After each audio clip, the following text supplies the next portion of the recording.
I started watching Traffic Justices The video? recorded from 2019. Okay. Laura, no, what was her name? Jessica, Amanda? Amanda Yeah. was speaking. And it just kind of broke my heart and brought it even closer to home because I've spent many years in churches. Yes. Yes. Yeah. And we do believe that they should be a sanctuary of safety. Yeah. Yeah.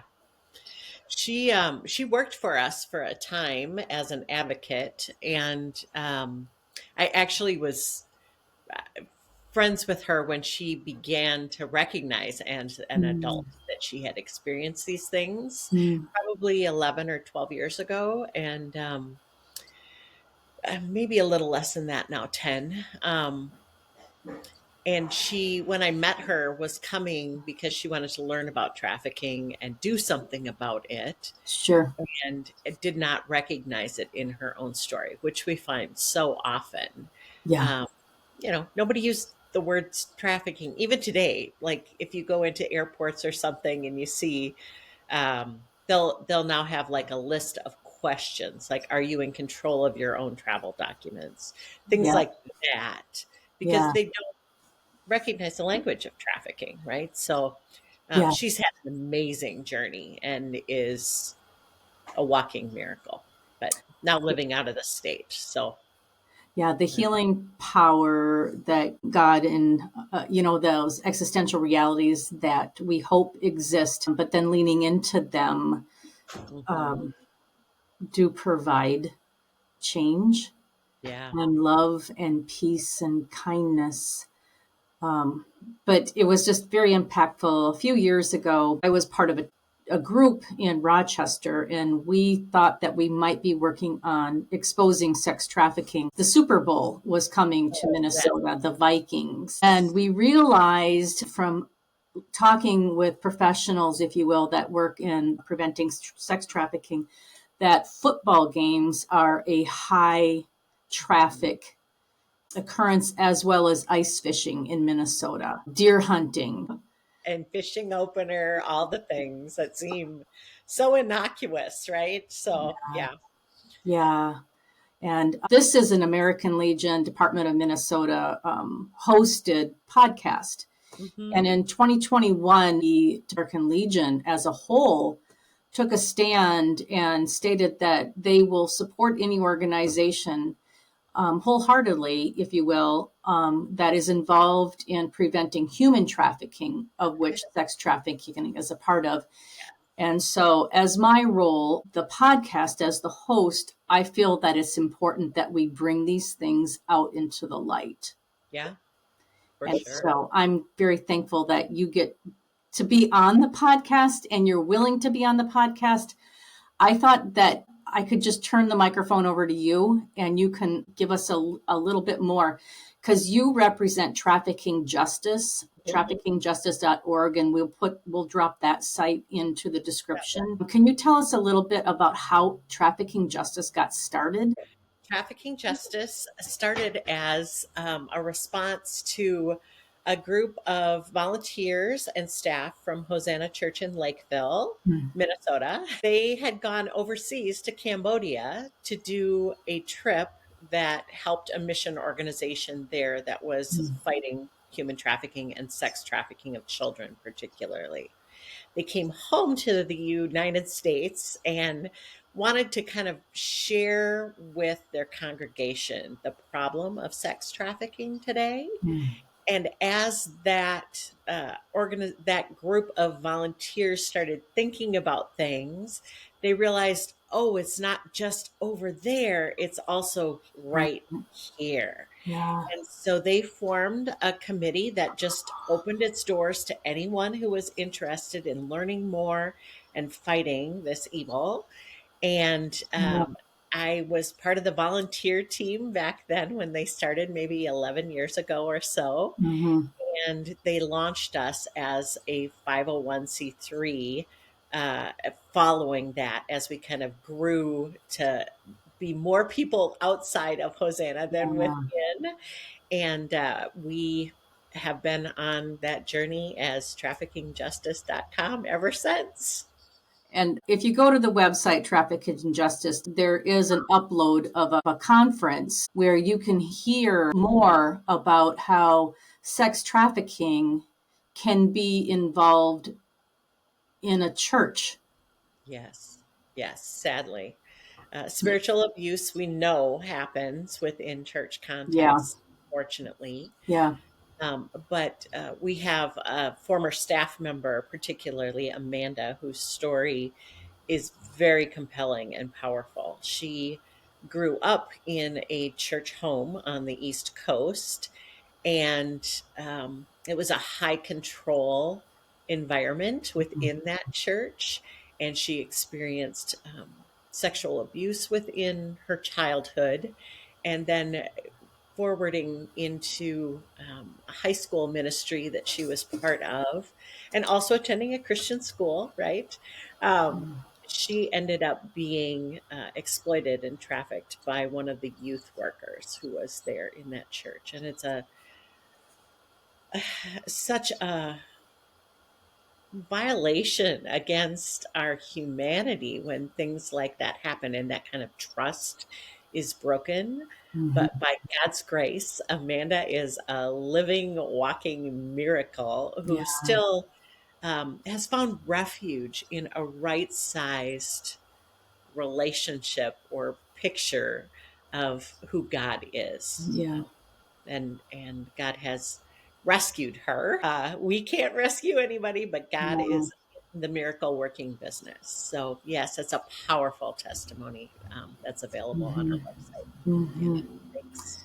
Yeah, and I did a little bit of investigation, if you will, into sex trafficking in Minnesota. Our Attorney General stated that Minnesota is one of the top locations for child sex trafficking.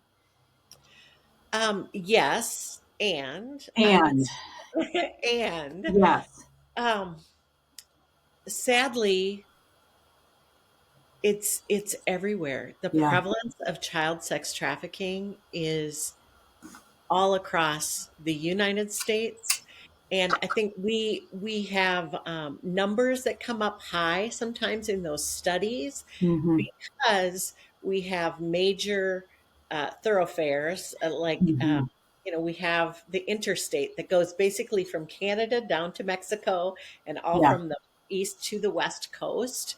And because of hmm, that, we have a high rate of people coming through yeah, in their movement for trafficking. What I try to remind people who live, particularly in Minnesota, hmm, is that we are in the fourth year running where we will have trafficking related charges filed in every single county of Minnesota. oh So my this goodness, is wow. not like an urban problem or a city problem. This is a human problem throughout our state. And one child is too many. Yeah, Um, yeah, so the rates are horrendous, hmm, um, but in light of the great numbers, I never want to lose sight of the one who is being harmed. right. Yes, children are usually targets. Mhm. Um, And you know, there are a large number of adults who are trafficked as well, both men and women. yeah, But so often it begins in childhood or youth because we're more vulnerable hmm, to bad actors when we are young.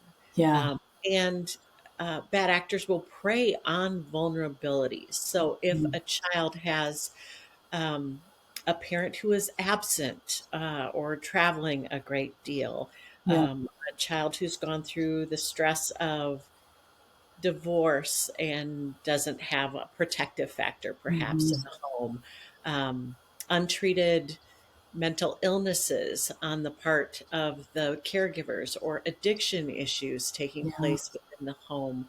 All of those things create a space for someone to come in and say, "Oh, I can help you," or "I can provide what you need."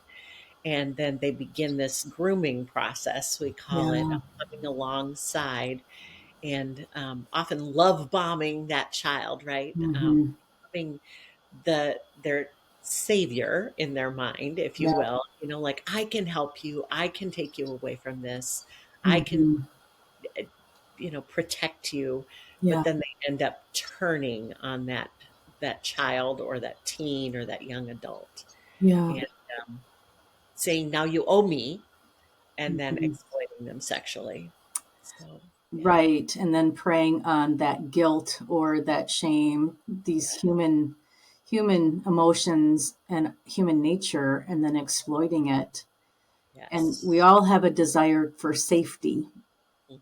right? And discerning is something that we acquire to a large degree as we get older Hmm. in healthy relationships where we're taught, this is safe, this is unsafe. And Yeah. so what you're saying is it's so disheartening, and it's angering to a large degree. For me, I have two daughters, and we moved to a small town in rural Minnesota that is on a major hot. It was during the time we were learning about sex trafficking on this project, and I didn't realize that my town could be an easy target. So then I'm like, girls, you don't get to walk to school by yourself anymore. Yeah, Mm. and so just reminding them and teaching them how not to be a target Mhm. um, is to a large degree really frustrating That you even have to have those that we conversations. have to that there are individuals out there that will take you. Yeah. And so often too, that's another thing that, yes, that does happen where, Yeah. strangers can abduct someone into trafficking, but more often we've found in the last decade, they will take perpetrators will take a long time sometimes to develop a Relationship. relationship. It's almost always someone who is known to the Yeah. victim, certainly, or known to the family, even. Yeah. Or the FBI has seen just this humongous uptick since COVID. Pre-COVID, think about, as a parent, we limited screen time for our kids, or we said, Oh, somebody that you meet online that's a stranger is not your friend. But then we put them all into classrooms online that said, make friends with all these people on a screen. right. And so that their guard went down, right? And Yeah. now parents, even with the best of intentions, right? They've got Mhm. all the protections online and things, but they don't necessarily recognize that there are chat room features within Right. gaming platforms. Yes. So I've worked with families whose kid was on, like, Minecraft, perfectly acceptable game, right? Like, Hmm. nothing dangerous or violent about it or sexual in nature, Uh-huh. but the kids that I've worked with, several of them were reached out to in a chat room by someone who then developed a friendship or gave them, tips on how to get further faster, and developed a relationship with them in this chat room feature of the game, and then moved their conversations offline to another platform or Right. another text, Okay. uh, and ended up exploiting them. And the FBI is just seeing skyrocketing numbers of sexual exploitation. Uh, Hmm.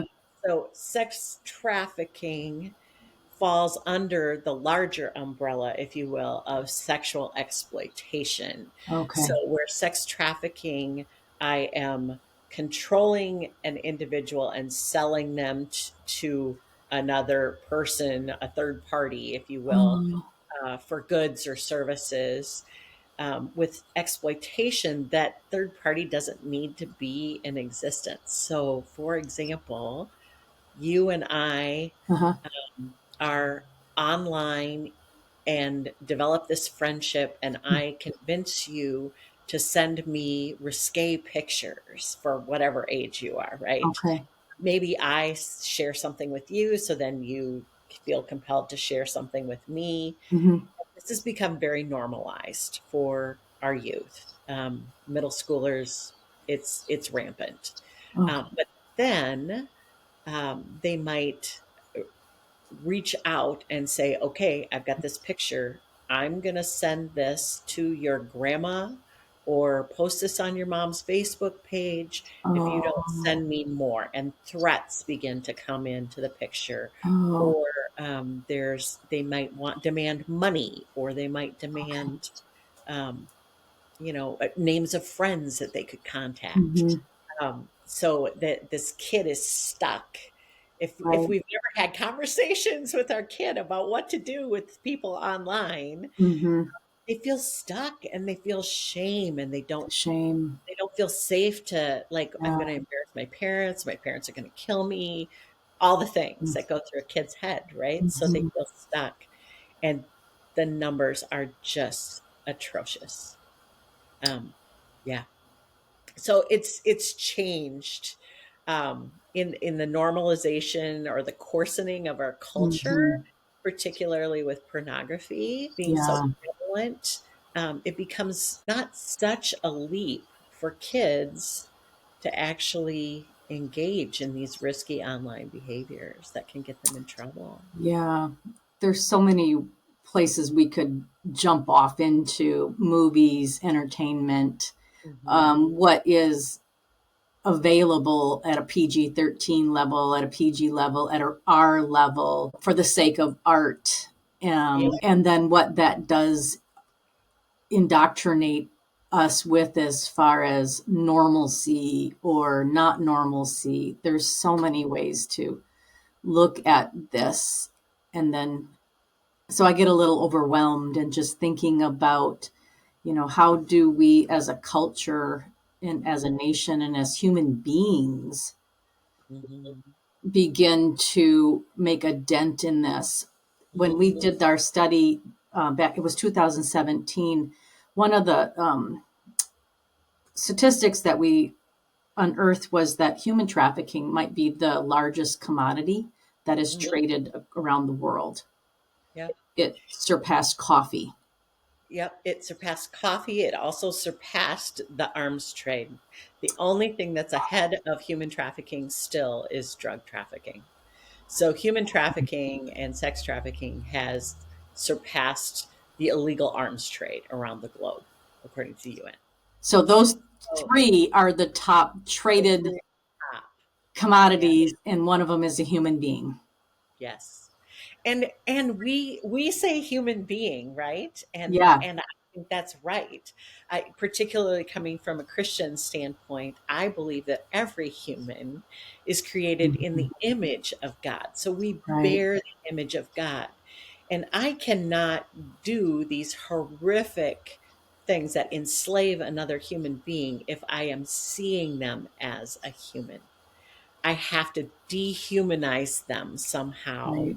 in order to treat them so atrociously. How can we actually see the other and try to um, gain perspective by Right. hearing their story or leaning in relationally? So I see you as a human being, Yeah. not the other. Does that make Yeah. sense? It does. And in the veteran community, we all know that there's a process that we go through our training to desensitize us to our object, the Yes, enemy. gratification, right? I think in the military, we're in service of an entity Yes. larger than ourselves, of a story Yes. larger than ourselves. Yep. When I think about drilling down into Yep. sex trafficking, it is selfish, and it Yep. is about entitlement, not service in Thank any you. capacity. Yep. It is the entitlement that I feel that I am owed Yep. someone else's body because I have the means to pay for it. Exactly. It's a very different completely different. Thank That's you. my perspective. No, I I'm appreciate you pro, taking that. uh, Yeah, pro military, pro human, and yeah, grateful for the service for our nation. But I do think that that is a very distinct difference to yeah. serve something larger than ourselves or be caught up in a story Mhm. larger than ourselves versus something that is completely selfish. Yeah, the Um, exploitation, that's the difference. And yeah, I'm glad that you brought that out and clarified that, because that is like, how do you take something and exploit it yeah, to such a huge degree? yeah. And And and for the traffickers or the sellers, mhm, it becomes it's part of this triangle of commerce. Really, a the traffickers transaction. are the sellers, and Yep, they are all about power, control, greed, money, yep, um, things. yep, And a lot of it is about power and control, yep, even more than the money sometimes. yep. Um, it's abusive, coercive control. And like I said, the buyer is entitled. They're highly entitled. And then the victim, who is highly vulnerable, is the commodity that is Mhm. traded, sold, exploited. And we've shifted in our culture over the last 15 years or so to see people who are prostituted Mhm. as victims rather than um, crack hoes or, Yep, prostitutes or people breaking up other people's marriages or something, right? yep. They are under the control of another person and at their mercy for yeah, whatever happens to them. Yeah, the exploitation once again seems to be a grounding process Yes. that somebody else is quite aware of how to manipulate Mhm. and capitalize on another's emotional well-being and utilize it for their own benefit. Yeah. Yeah, it's just a big. I'm stuck on the three top commodity items in our world are Mhm. to exploit and to harm Yes. others. Yeah. And in our communities, especially in my community, those are not things that we think about on an everyday basis. No, No. they're not, and yet they're present. Um, Mhm. we think about the fentanyl crisis that Yeah. is happening across our nation, or the opioid Hmm. deaths that continue to rack up and affect deeply, especially some of our rural northern communities in Minnesota. Right. Uh, it's heartbreaking. And again, as a Christian, I think medicine, drugs are used for good, right? They're meant for good. And the enemy takes what was meant for good and twists it or Twists. perverts it, again, from a Mhm. Christian perspective. I also think the same is true, honestly, Hmm. of trafficking Hmm. because, you know, I, I believe that God in scripture tells us Hmm. that sex was meant to be a good gift of God. It Right. was not something shady or shameful. It is a No. good gift of God. And the enemy, who we would say is Satan within my faith context, Hmm. comes in and takes something that was good and adds just a twist to it and gives us cheap counterfeits. Yeah. So instead of this good gift of sex between two people, we Hmm. have instead this voyeuristic viewing of violence against women in pornography that Right. has become perfectly socially acceptable. Yeah, exactly. And we don't really bat an eye at it. And you can go into any store and look at sexualized clothing Yes. and don't connect the impact that that Mhm. has on a human being as a beautiful creation. Yeah. Um, And because of pornography, I speak often about the harms of pornography on relationships mhm. um, and the heart, mind, soul, body. It impacts all of us. Yeah, And I cannot understate, or I can't overstate the impact that it's having on our middle schoolers and our children, yeah, because yeah. pornography is now available on our devices everywhere we go, Right. to any age. This Pops last up. year, I worked with a young family who, two young families actually, who moms were in Bible study together in the south Mhm, suburbs. mhm. And I got a call because a 7-year-old boy had acted out sexually against a 5-year-old girl. Oh, And while the moms were upstairs, and the girl right. went upstairs and did the right thing and told, moms were horrified, couldn't understand where this had Mhm, come from. Has mhm, he been sexually abused? What happened? mhm. Where did he get this idea? He shut down and would not communicate with them because he Oh, was so filled with shame. He knew he had done something wrong, but he wasn't sure sure. what. Right. And everybody was freaking out, right? When we freak out, we get loud, and that scares kids and they shut down. And Right. so I came in and sat down with him and just said, buddy, I usually, when I'm doing something for the first time that I've never done before, I usually have had somebody tell me about it or show me it, Mhm. um, or maybe talk me through it or something. Uh, Can you tell me where you got the idea to move in the way that you did? And he tearfully shared that on an activity bus home from baseball right before school started last summer, he had been sitting next to an older kid on the bus, and the kid said, "You want to know what girls like?"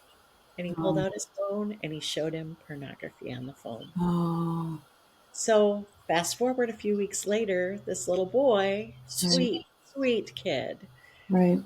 is with his 5-year-old friend who's a girl and Mhm. thinks, oh, girls like. And then he acted out. I mean, fully clothed. I mean, there was Sure.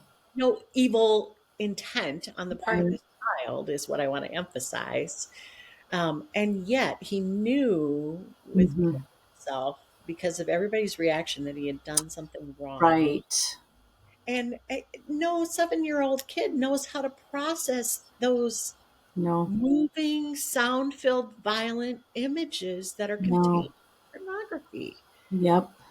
I'm also seeing middle school girls. Like, I will have conversations with them about relational dating safety, Mhm. because parents are concerned. So they'll reach out and say, "Would you just have a conversation with my daughter?"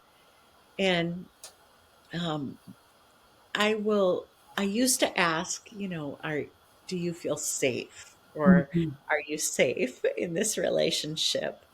And now I realize that I need to ask different questions, Oh, because the normalization of the waters that we swim in, like a fish doesn't know it's in water, or we don't recognize consciously that we're in oxygen filled air every okay. day.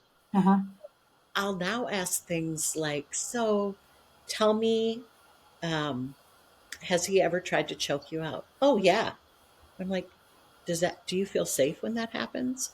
Well, that's just sex. That's what everybody does, because that's been normalized through pornography for our middle Mm. schools. Oh. Or I'll chat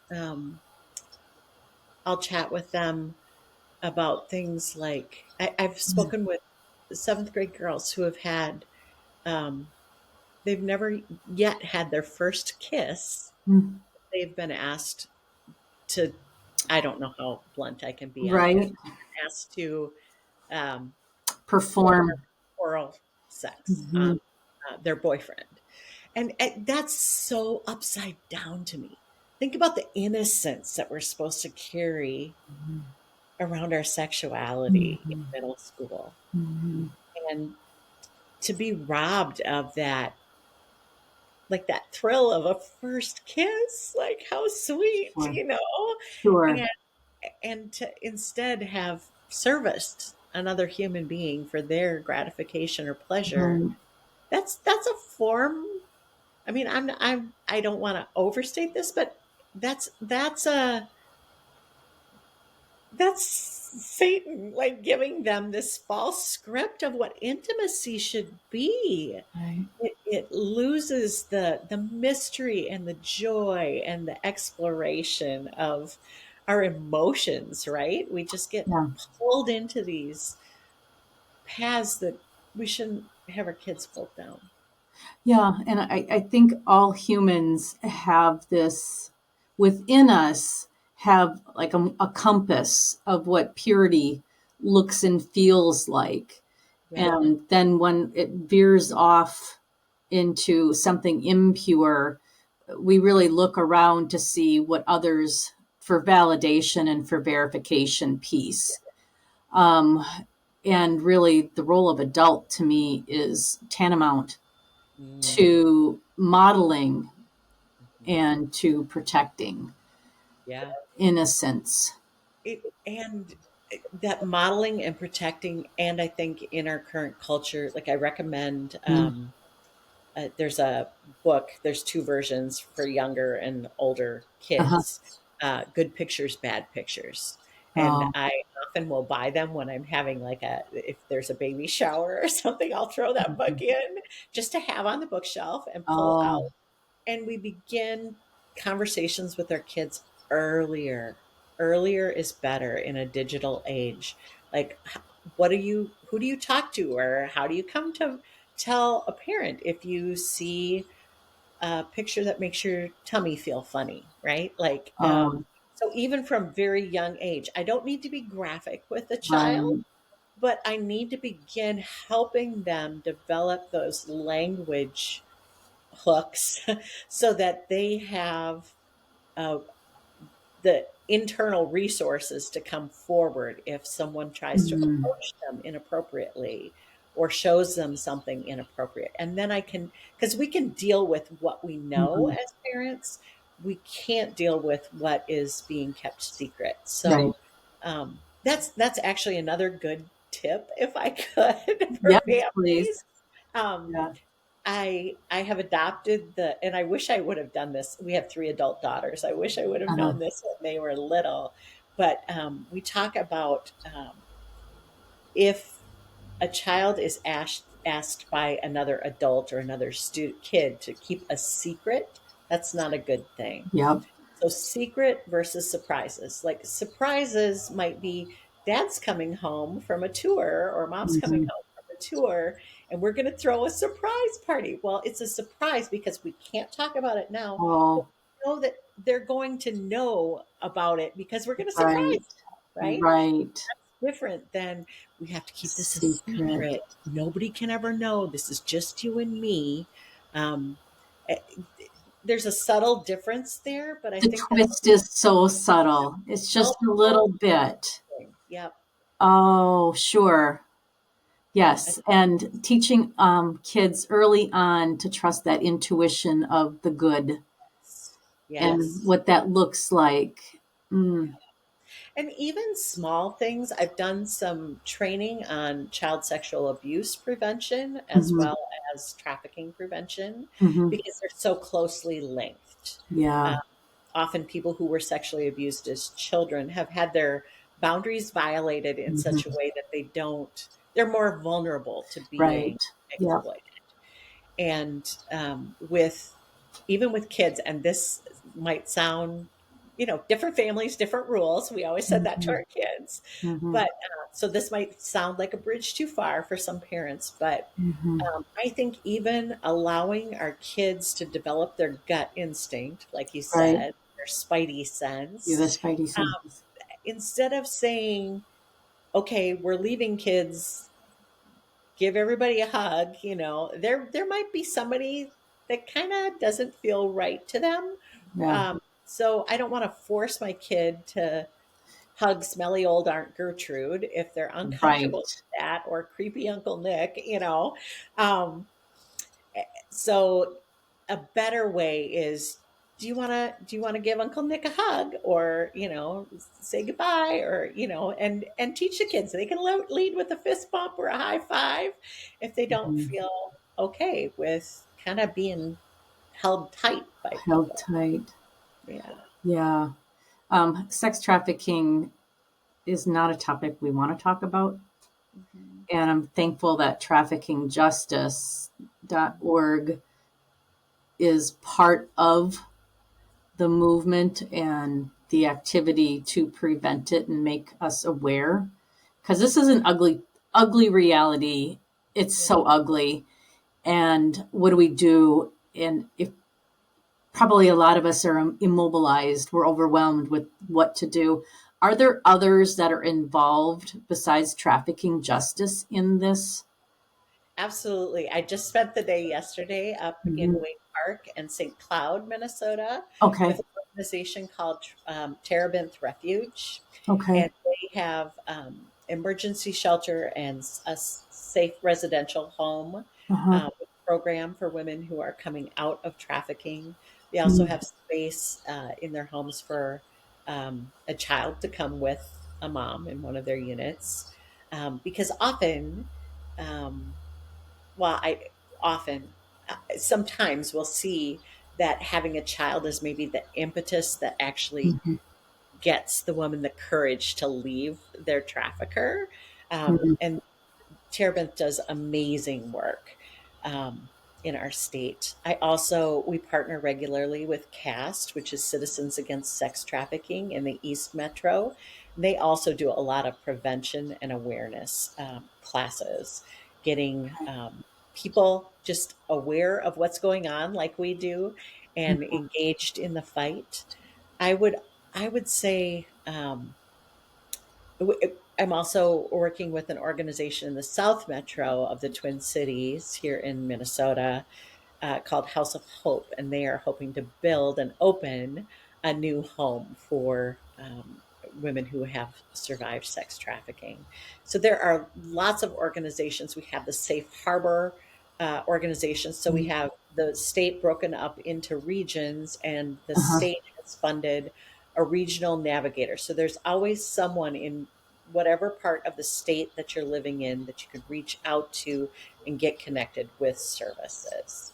Okay. So those are just some of the best, I guess, or the people who are moving the the ball forward. Okay. Yeah. And so if someone is a little bit concerned, what is the best way that they would reach out to somebody to help them discern more what's going on or for safety? Well, if you witness an incident at a gas station or Mhm. wherever you are in public, if you're a healthcare provider or a teacher, Mhm. if you we, we always recommend that people do not get directly involved because Okay. it's a danger. Minnesota BCA trafficking report Okay. hotline is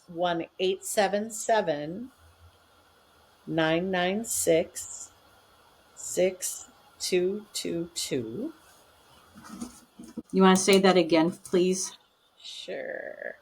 It is 877-996-6222. And then the one that I'm not supposed to ever forget, and usually I could sing it in my Mhm. head, is 888 Three 373788. seven That is the National Human Trafficking Hotline. national, and then the 877. Is our Minnesota BCA, Bureau of Criminal Apprehension. Oh, okay. So that's Minnesota specific. You can report there. You can call in and say, "This is what I'm observing. Here's the license plate number, the date, the Oh, okay. location," and a file will be opened.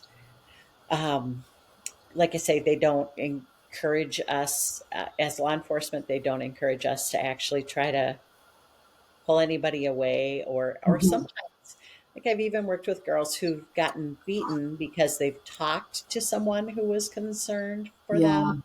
And Yeah. talking about, and they get interrogated, by their trafficker. So, Yeah. but I have been known to stealthily take pictures and send them on to law enforcement. Oh. The other thing, if you're just concerned about, like, you're not sure what it looks like, Hmm. attend one of the classes, or host one of the classes that Trafficking Justice will bring, Oh, or okay. CATS will bring into your local community. We'll go to churches, schools, colleges. I've Mm-hmm. spoken at Rotaries, at, all kinds of fraternal organizations, and we'll educate. I think the thing is, sometimes we don't want to know, or because Right. then, oh, what if I have to, oh, Right. or we feel like, oh, it's just so ugly, I can't look. Yeah. The good news as a Hmm. Christian, Hmm. God never looks away. No.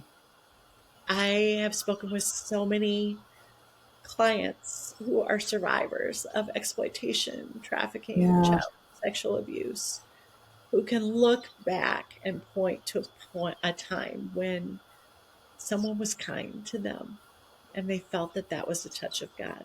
That was the hope that they needed to keep going. Um, or even in moments, right? Like, God has created us in such a miraculous way. I think even our psyches, which Hmm. we as outsiders view as mental illness, right? Like, they break into parts or personalities. Right. Uh, but that's a protective factor for them to endure. They're able to kind of mentally leave their body as the abuse is being done to them. Sure. Because sex trafficking, you are raped for profit every day. Hmm. You are violated by another person so someone can benefit from your body. And so imagine trying to endure that.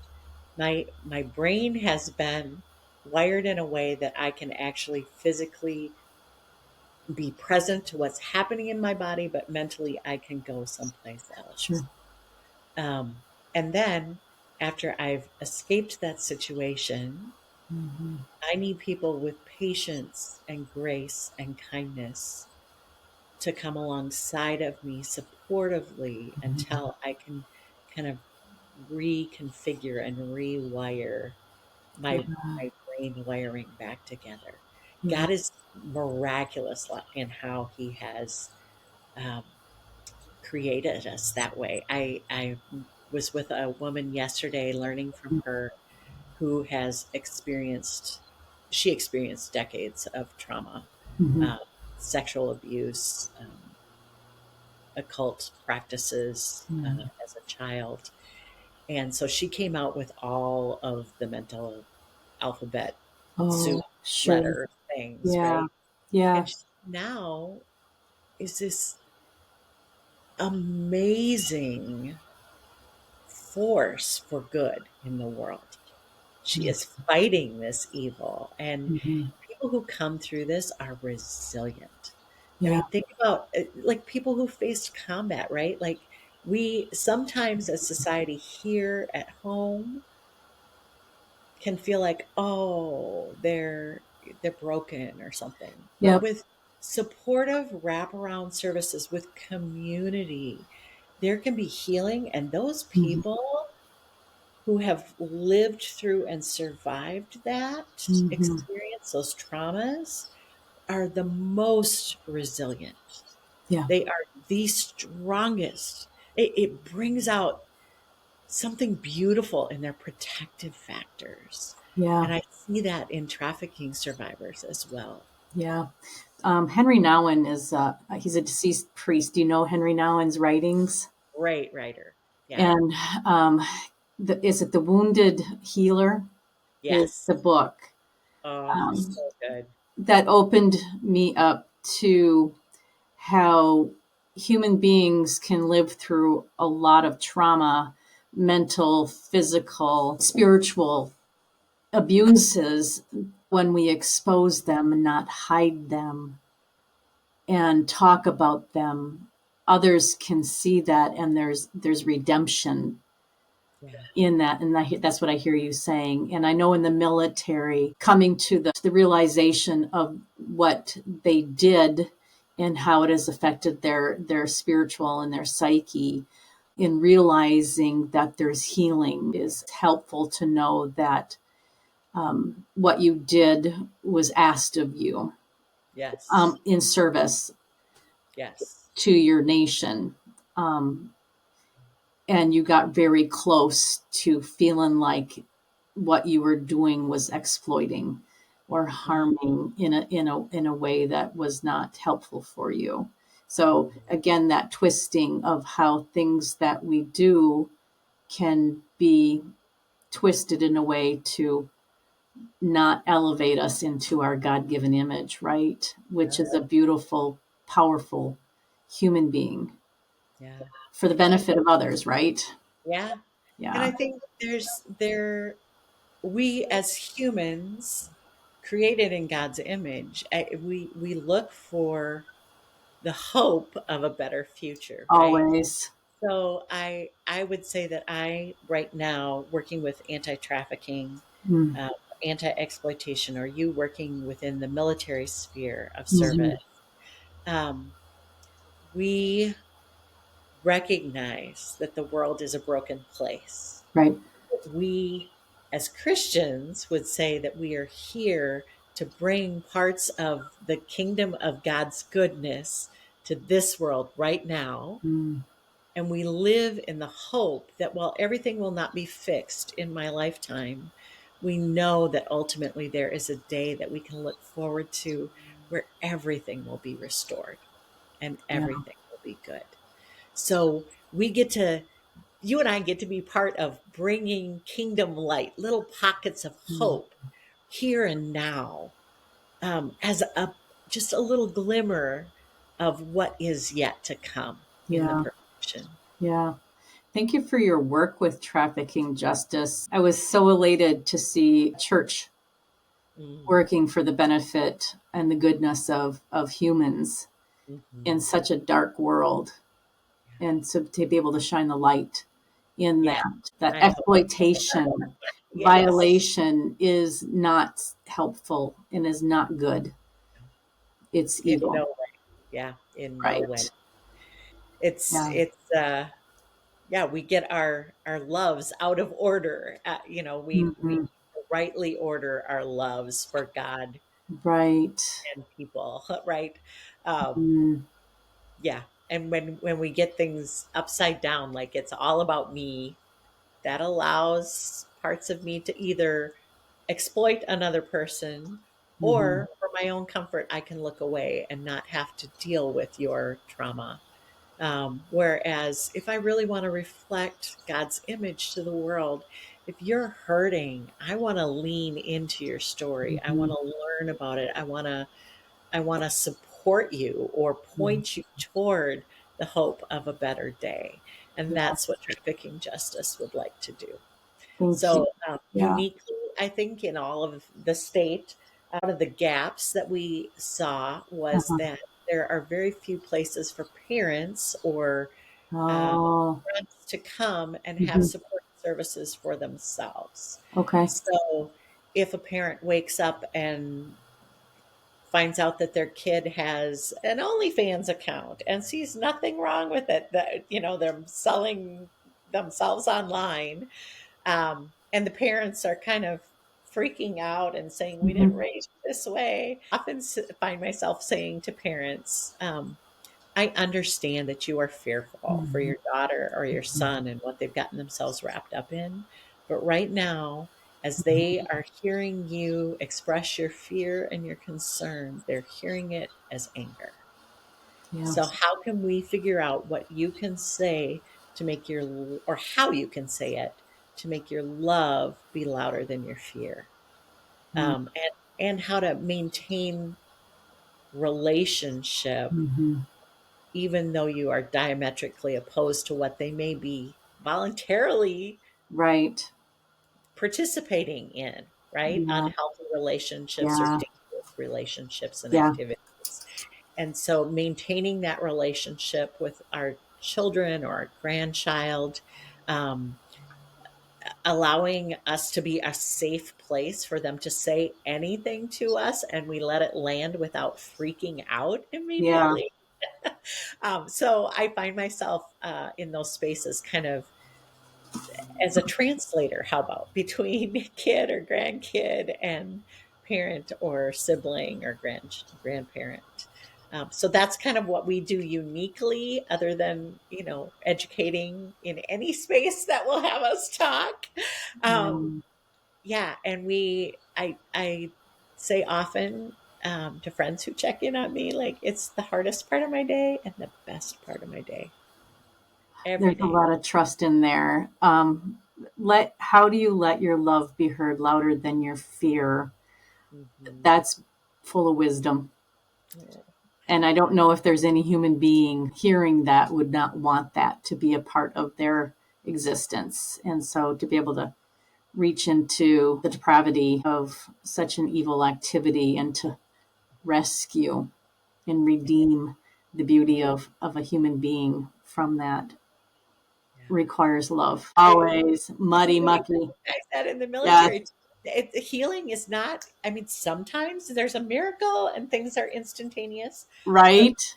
often it's like an onion. It's Process. layer after layer and over a long period of time. But there's also a goodness in that, right? Yeah. I think even for sin purposes as a Christian, right? Like if God showed Mhm. me everything that was wrong with me that I needed to work on in this moment in time, I would be crushed beneath the Yeah. weight of it. So in his goodness and kindness, I think often he reveals to me one area that I need to work on or a Mm. couple of areas that I need to work on to Yeah. become more like his son. So, yeah. Yeah. And I'm so happy that the American Legion has, took a stance in 21 and said we're Yes. against human trafficking, because what we resonate with is there's good in this world and we want to be a part of the good and the healing, and we recognize that it is a process, and it's ugly sometimes, it's mucky sometimes, but we're going to stick with you. Yeah. you know Yes. we're going to stick with you, and you can't leave us, because we're going to aim for that redemption piece that God has for all of us. Yes. And so I'm very thankful. And if you know a little bit about the American Legion, we have one of our pillars, if you will, is children and youth. Yeah. And so we recognize that children and youth, to a large degree, are our hope. Yes. And it's one of the reasons that we join our military and protect our borders and take on the ugliness of this world, is to protect the innocence, because it's good. It Yeah. is. Yeah. Erin, It any is. parting words, Laura? Gosh, thank you for being interested in this really Oh, hard topic. yeah. I think so often it's easy to ignore unless it's kind of a Right. documentary or something that kind of entertains us, Mm, or a movie that entertains us. And so, yeah. um, yeah, I would encourage us to just be aware of the people Mm, around us and lean into their stories, because every time pillars of mm, children and youth, right? Like every mhm. time you provide um, compassion and relationship, Mhm. like a big brothers big sisters program, for example, which I know Mhm. other American Legion members are, part of Yeah. organizations like that. But I think every time we cover a vulnerability, we are engaged in potentially prevention of trafficking or exploitation, Yeah. because we're making that child or youth feel loved, valued, seen, and then they're not as vulnerable to someone else coming in and Mhm. tricking them Right. and coercing them into things that they'll regret. Yeah. So, Thank you. you're Thank you. welcome. Thank you. Thanks.